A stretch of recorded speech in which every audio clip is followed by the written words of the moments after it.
Today, we're counting down 25 tool tricks older dads used long before instruction manuals and warning labels. Dads learned leverage tricks, shortcuts, and workarounds that let basic tools handle serious work. Most of those methods are now restricted or quietly removed from manuals. Not because they failed, but because they pushed tools past what manufacturers now design for. Once you understand what these tricks were really doing and apply that same thinking today, it becomes obvious why older dads were so good at solving problems.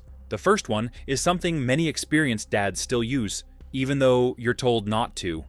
25. The cheater bar habit. Older dads didn't need a manual to tell them when something was about to fail. They felt it first and didn't fight it. They changed the situation.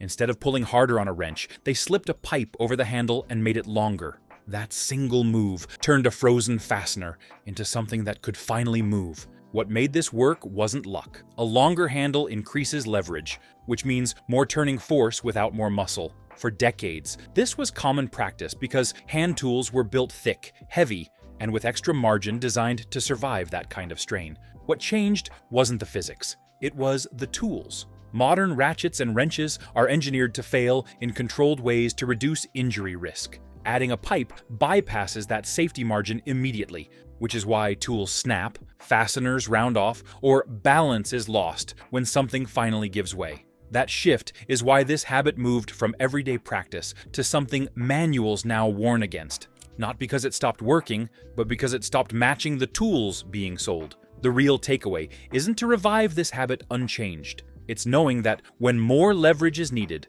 the right answer today is a longer breaker bar, a torque multiplier, or an impact tool that applies the same force in a controlled way. The next trick on this list didn't rely on extra force at all. It permanently turned one cheap tool into several different ones. 24. Grinding one tool into many.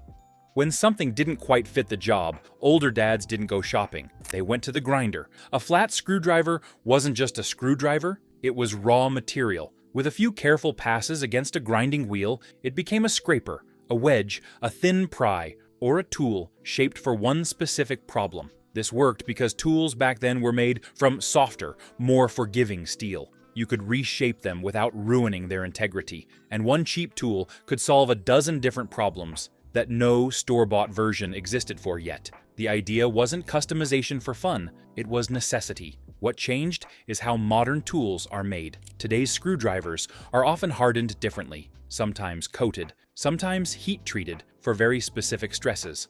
Grinding them overheats the metal quickly, weakens the temper, and creates tools that snap or chip under load. What used to be a clever adaptation now turns into unpredictable failure. That's why manufacturers discourage modifying hand tools at all. They're designed to do one job within a narrow margin, and altering them removes every guarantee built into the tool. The real lesson here isn't about reshaping tools. It's about understanding why specialty tools exist now. Scrapers, pry bars, trim tools, and wedges are cheap because demand proved the need. What dads used to create manually is now sold ready-made, properly heat-treated, and far safer to use.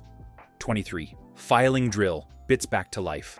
A dull drill bit wasn't trash, it was unfinished work, and older dads fixed it. A dull bit went straight to the bench grinder or file, where it was reshaped by hand until it cut again. No guides, no jigs, just experience and repetition. This worked because older drill bits were simpler and more forgiving. The steel could handle minor angle errors, and even an imperfect edge was better than a completely dull one. If the bit cut, it was considered good enough. That mindset saved money and kept work moving. Modern drill bits don't behave the same way. The cutting edges are more precise, the angles matter more, and coatings are designed for very specific heat and friction limits. Filing or grinding them freehand often removes what made them work in the first place, even if they look sharp afterward. That's why this habit quietly disappeared. Not because sharpening stopped being useful, but because accuracy became more important than reuse. A poorly sharpened bit now overheats faster, wanders off center,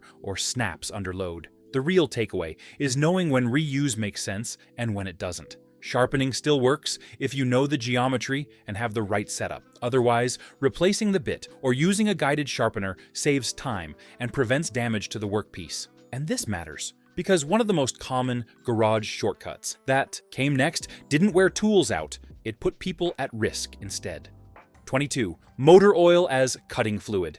When metal needed to be drilled, tapped, or cut, older dads reached for whatever reduced heat and friction. In many garages, that meant motor oil. A few drops on a drill bit or tap made the cut smoother, quieter, and far less likely to bind. At the time, this made practical sense.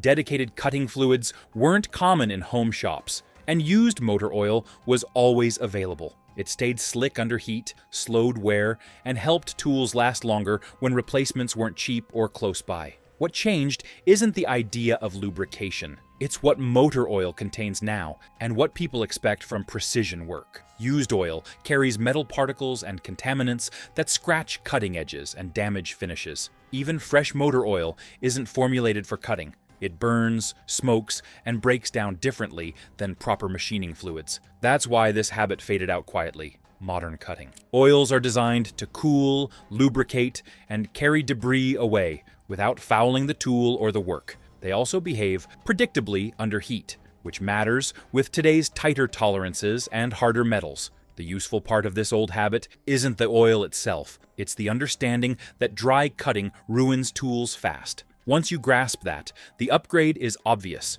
Use the right fluid and let it do the work instead of forcing the tool. Because the next trick on this list wasn't about protecting tools at all, it was about getting stubborn fasteners moving when finesse failed completely. 21. Hammer starting screws.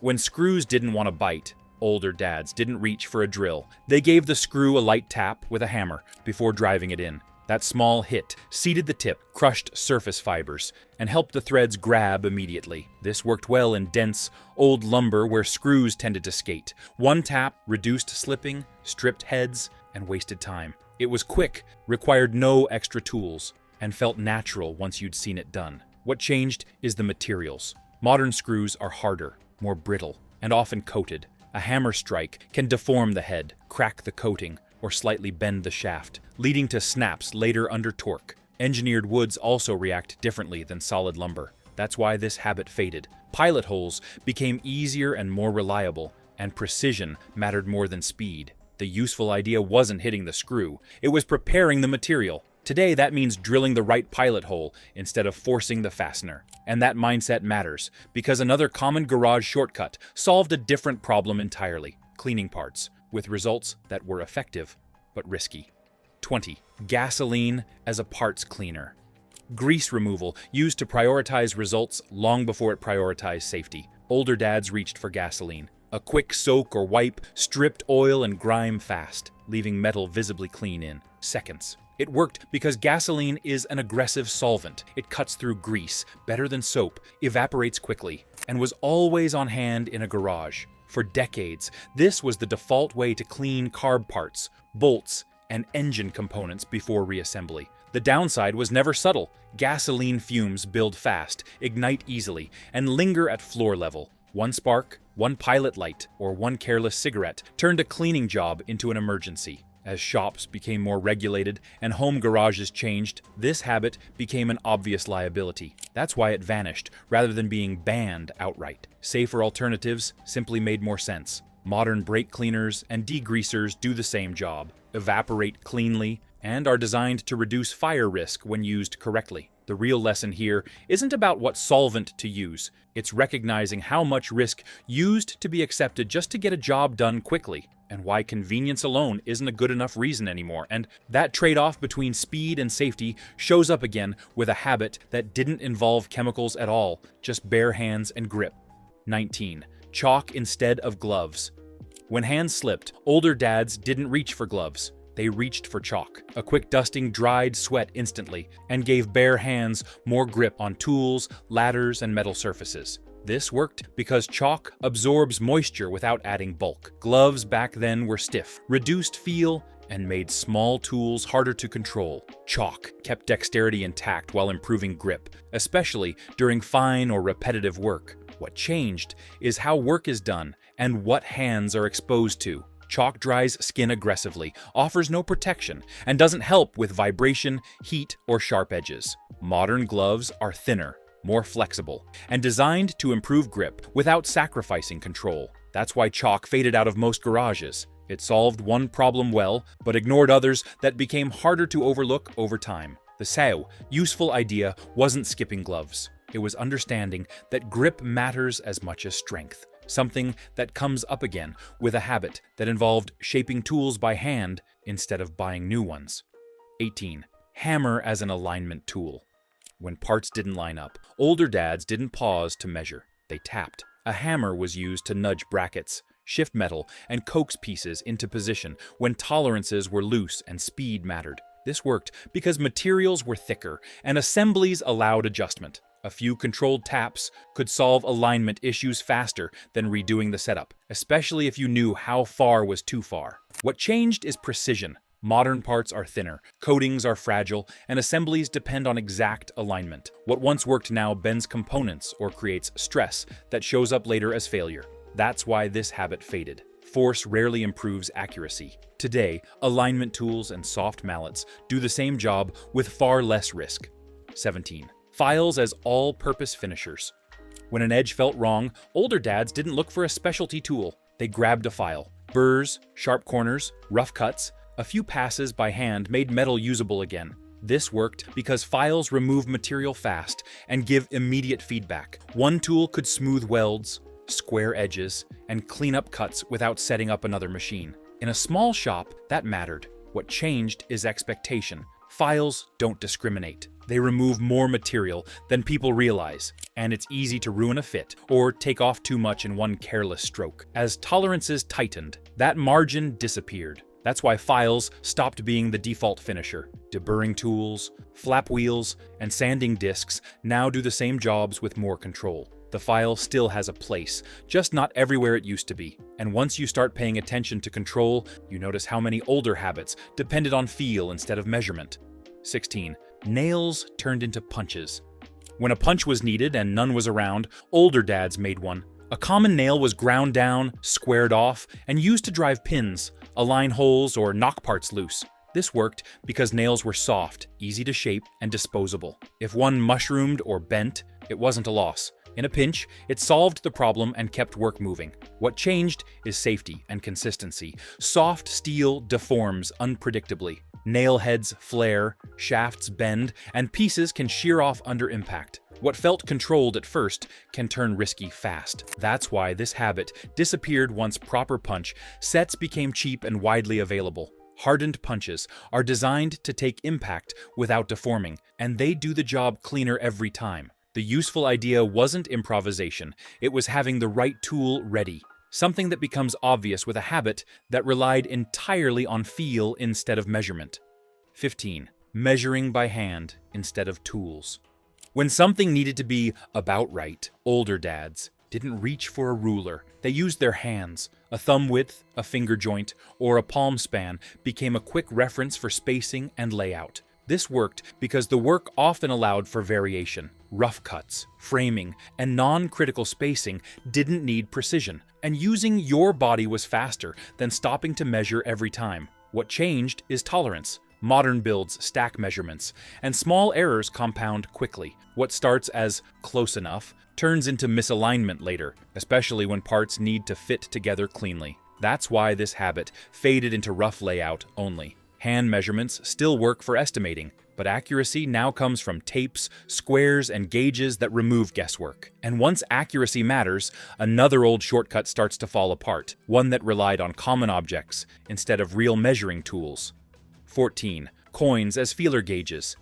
When a precise gap mattered, older dads sometimes reached into their pocket instead of a toolbox. A coin became a quick reference for spacing, slipped between parts to judge clearance or alignment. This worked because coin thickness was consistent enough for rough mechanical work. If the coin slid through cleanly, the gap was acceptable. It was simple, repeatable, and required nothing extra. What changed is precision and variation. Coin thickness can differ by year and wear, and modern assemblies often require tighter tolerances than a pocket check can guarantee. What once passed inspection now causes noise, drag, or premature wear. That's why this shortcut quietly disappeared. Feeler gauge sets became inexpensive. standardized, and far more accurate, removing the guesswork completely. The idea that survived wasn't the coin, it was the habit of checking clearances at all, something that mattered even more with the next trick, which tried to shape metal without using any machine at all. 13. Bending sheet metal by hand. When metal needed a bend and no brake was available, older dads improvised. Boards, clamps, and body weight were enough to put a clean fold into thin sheet metal for ducting, brackets, or flashing. This worked because the metal was thin, the bends were simple, and perfection wasn't required. With care and experience, you could get a straight enough bend to make the part work without setting up heavy equipment. What changed is consistency. Hand-bent metal varies from piece to piece, and even small differences show up when parts need to match. As projects became more repeatable and precise, improvisation stopped being good enough. That's why small breaks became standard. They produce uniform bends, reduce rework, and remove guesswork. The hand method still works in a pinch, but it's no longer the smart default. And once repeatability matters, another old habit starts to struggle, one that depended entirely on feel instead of a defined limit. 12. Tightening by feel instead of torque. When something needed to be tight, older dads didn't look for a number. They went by feel. The bolt turned until resistance changed. The tool flexed just enough, and experience said it was done. This worked because older fasteners were larger, threads were coarser, and assemblies were forgiving.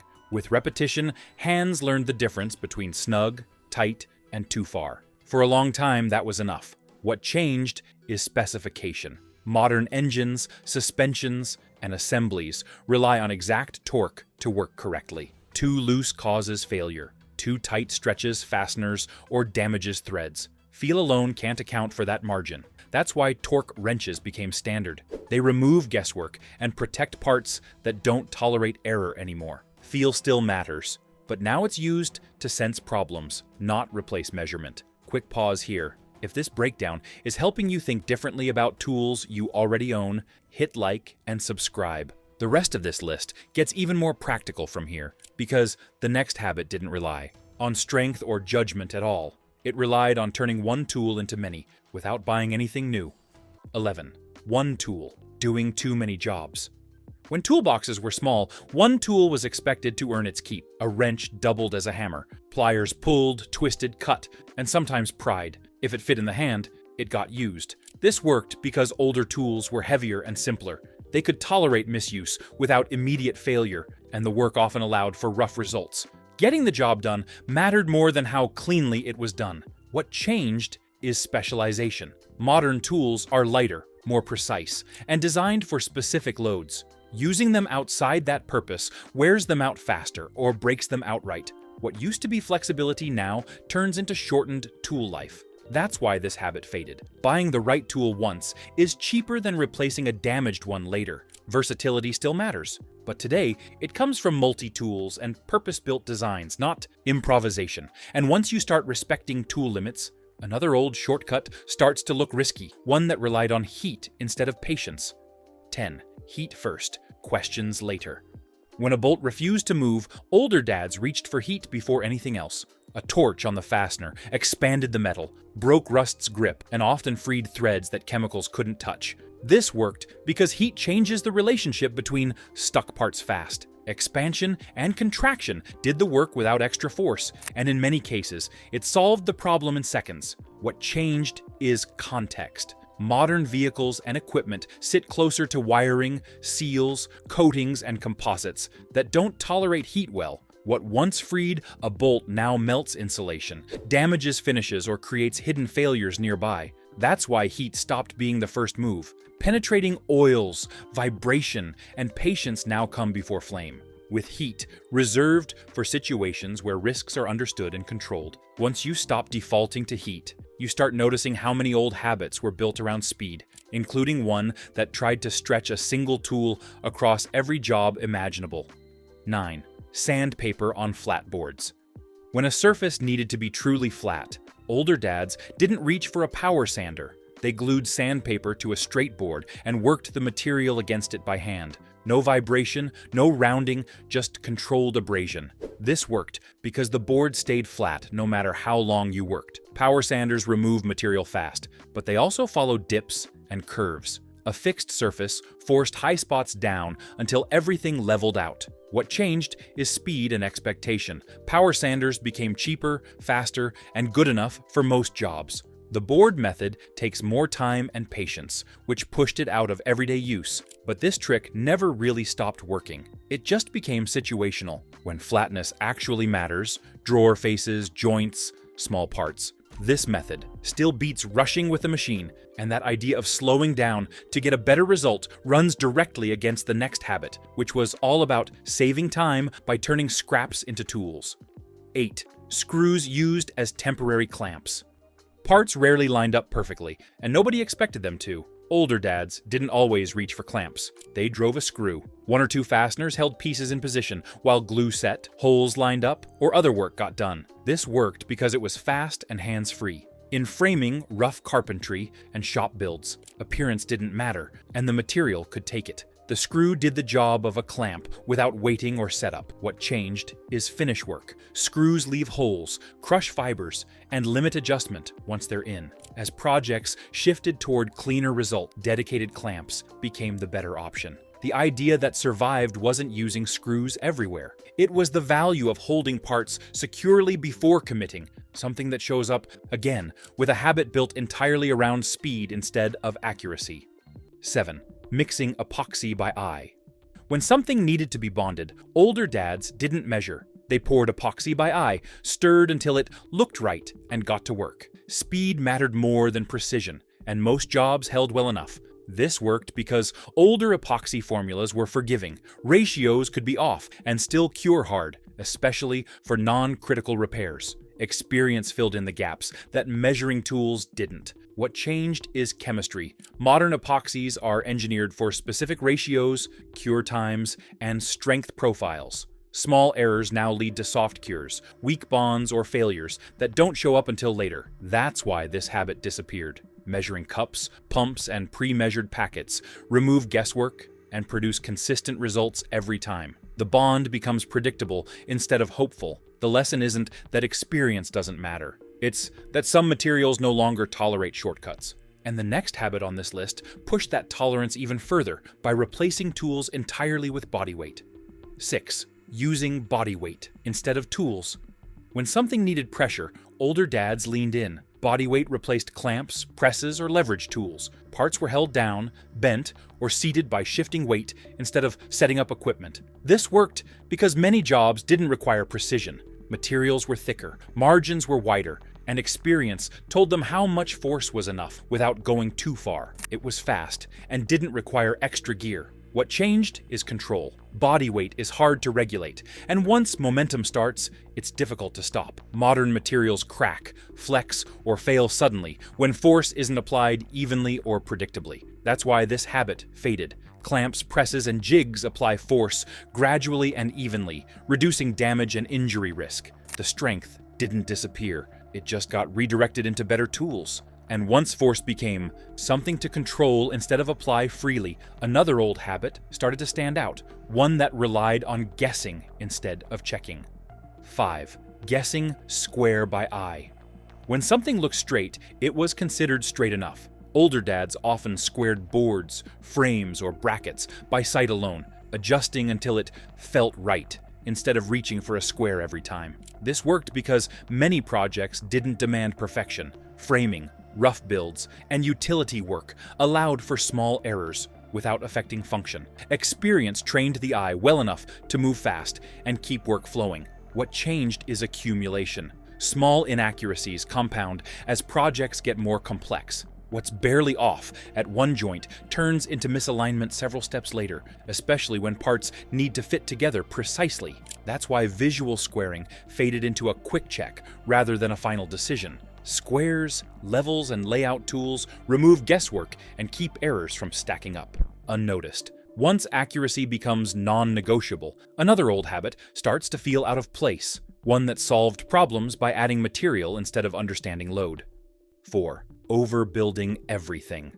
Just in case. When in doubt, older dads added more material. Thicker boards, heavier brackets, extra fasteners. If something might fail, the solution was simple. Make it stronger than it needed to be. This worked because materials were cheap, designs were simple, and labor was the expensive part. Adding weight or thickness felt safer than calculating loads or tolerances. Most of the time, nothing broke, and that reinforced the habit. What changed is efficiency. Modern builds rely on specific load ratings, engineered materials, and tighter designs. Overbuilding now adds cost, weight, and stress where it isn't needed, sometimes creating new problems instead of preventing them. That's why this mindset faded from serious work. Strength still matters, but understanding where it's needed matters more. The goal shifted from make it indestructible to make it correct. And once you stop solving problems by adding material, you start noticing an older habit that did the opposite, stretching tools and parts far past what they were meant to handle. 3. Stretching tools past their limits. When a tool almost worked, older dads pushed it a little further. A wrench flexed, a handle bowed, a bit squealed, and as long as it didn't break, the job kept going. This worked because tools were built with extra margin, and failure wasn't immediate. You could feel when something was close to giving way and back off just in time. Experience acted as the limiter instead of specs. What changed is how tools are designed. Modern tools are lighter, more precise, and engineered to fail predictably. Pushing them past their limits doesn't give warning, it just snaps, strips, or lets go suddenly. That's why this habit faded. Today's tools expect you to respect ratings instead of testing them. When something feels like it's at the edge, the right move is a different tool, not more pressure. And that shift sets up one of the biggest changes of all, moving from improvisation to intention when it comes to keeping tools in service. 2. Repairing tools instead of replacing them. When a tool failed, older dads didn't assume it was done. Handles were replaced, cords were rewired, springs were bent back into shape, and broken parts were fixed well enough to keep working. This worked because tools were simpler and designed to come apart. Replacement parts were available, and labor was cheaper than buying new. A repaired tool might not look perfect, but it did its job.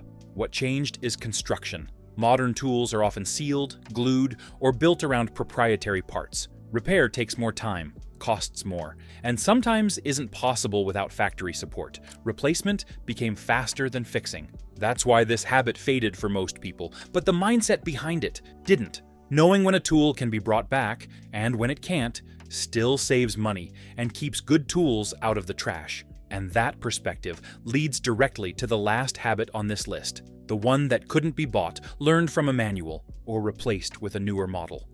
1. Knowing when to stop by feel. Before specs were printed on everything, older dads relied on feel. They could sense when a bolt was about to strip, when a tool was at its limit, or when pushing further would cause damage. The hands told them what the manual didn't. This worked because experience filled the gap. Repetition trained judgment. Tools spoke through resistance, sound, and vibration, and those signals mattered more than numbers on a page. Knowing when to stop prevented broken parts long before failure happened. What changed is reliance. Modern work leans on specifications, torque values, and safety margins built into tools. That's a good thing, but it also removed the habit of listening closely to what's happening in real time. When something feels wrong, people now push through because the number says they should. That's why this skill faded quietly. It can't be packaged, sold, or taught quickly, but it still matters. Specs tell you where to aim. Feel tells you when something's about to go wrong. If this countdown helped you rethink how you use the tools you already own, hit like and subscribe. These aren't nostalgia tricks. They're lessons about judgment, limits, and knowing when not to force the job.